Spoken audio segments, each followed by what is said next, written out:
మరోవైపు ఘటనపై విద్యార్థి సంఘాలు తీవ్ర ఆగ్రహం వ్యక్తం చేస్తున్నాయి. నిరసనలు ఆందోళనలతో హోరెత్తిస్తున్నాయి. ఈ నేపథ్యంలో పలు ప్రశ్నలు ఉత్పన్నమవుతున్నాయి. విద్యా సంస్థలలో ఇలాంటి నేరాలు ఘోరాలు ఎందుకు జరుగుతున్నాయి? క్యాంపస్లలో భద్రత ఎందుకు కరువవుతోంది? ఇలాంటి ఘటనలు మళ్లీ పునరావృతం కాకుండా ఉండాలంటే ఏం చేయాలి అన్న చర్చ మరోసారి తెరపైకి వచ్చింది.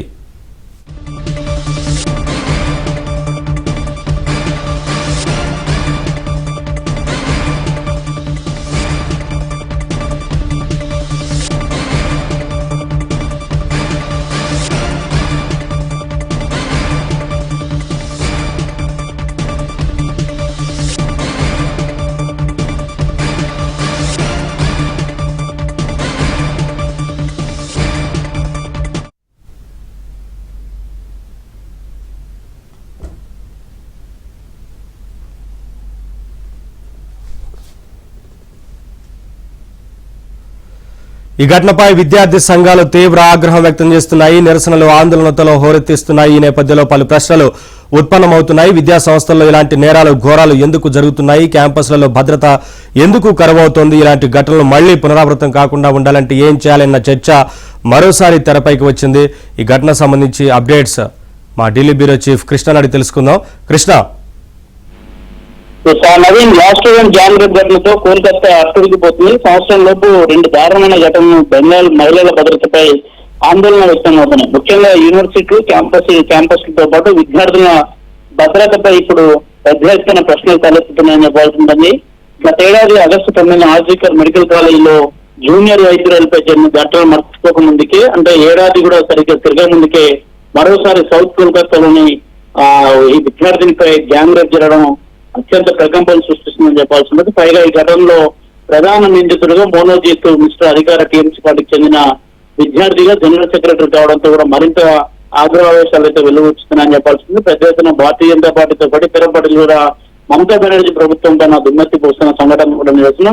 నిందితుడిని కఠినంగా శిక్షించాలని కూడా డిమాండ్ చేస్తుంది. ఇక ప్రధాన నిందితుడైన టీఎంసీ పార్టీ సభ్యులు కావడంతో దేశవ్యాప్తంగానే గతంలో చూసిన ఆర్జికర్ మెడికల్ కాలేజ్ వైద్యురాలపై జరిగిన ఘటన దేశవ్యాప్తంగా సంచలనం సృష్టిస్తే ఇప్పుడు అదే స్థాయిలో బెంగాల్లో జరిగిన మరో ఘటన సైతం కూడా దేశవ్యాప్తంగా ఆందోళన కూడా శ్రీకారం చుడుతున్నారు. ముఖ్యంగా బాధితురాల కుటుంబాల సభ్యులకి ఆందోళనతో పాటు వారికి అండగా ఉంటామని కూడా అటు బీజేపీ నేతలతో పాటు ఇతర పార్టీ నేతలు కూడా బెంగాల్లో పెద్ద ఎత్తున ఆందోళన వ్యక్తం చేశారు. అయితే ప్రధానంగా నిందితుడు కూడా అమ్మాయికి ఎవరైతే గ్యాంగ్ రేప్ కు పాల్పడ్డారో, గ్యాంగ్ రేప్ కు గురయ్యారో ఆ అమ్మాయికి అత్యంత సీనియర్ గా కూడా కాలేజీలో చెప్తున్నట్టు కూడా కొంత వార్తలు అయితే వస్తున్నాయి. ప్రస్తుతానికి అయితే వారి పైన విచారణ అయితే కొనసాగుతుంది. మమతా బెనర్జీ ఈ అంశంలో ఎలా స్పందిస్తారు? ఒకవేళ గతంలో ఆర్జికర్ మెడికల్ కాలేజ్ అంశంలో కాక మమతా బెనర్జీ పెద్ద ఎత్తున ఆందోళన వ్యక్తం చేసి రోడ్లు ఎక్కిన సందర్భాలు కూడా చూసాం. కానీ ప్రస్తుత పరిస్థితి అదే లేదు. ఎందుకంటే నిందితుడు స్వయంగా టీఎంసీ పార్టీకి చెందిన విద్యార్థి విభాగ నాయకుడు కాబట్టి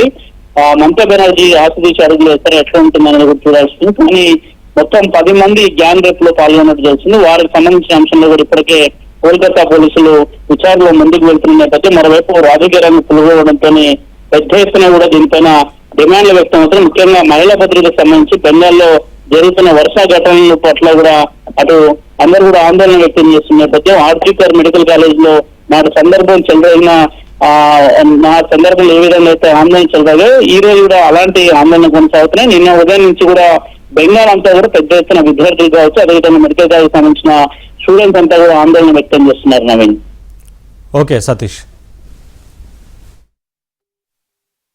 विरोध दिखा रहे हैं, उसी के साथ मांग कर रहे हैं कि इस घटना के संग जितने दोषी जुड़े हुए हैं उन लोगों को अभी भी पता चला है कि 3 लोगों को गिरफ्तार किया गया है और भी इसका तदंत किया जाए, देखा जाए इसमें और कौन कौन जुड़े हुए हैं, उनको गिरफ्तार करके कड़ी से कड़ी सजा की हम लोग मांग कर रहे हैं। उसी के साथ पूरे देश भर में या राज्य भर में जिस तरीके से महिलाओं के ऊपर इस तरीके के घटना की संख्या बढ़ते जा रही है, दूसरे ओर जो हम लोगों के राज्य व केंद्र सरकार है महिला के सुरक्षा के लिए जो काम उन लोगों को करना चाहिए वो नहीं कर रही है, वरन वो कर रहे हैं कि बहुत सारा मतलब जो शराब की दुकान खोले जा रहे हैं, नशीले पदार्थ का प्रसार घटाया जा रहा है, जिसके वजह से इस तरीके की घटना बढ़ती जा रही है।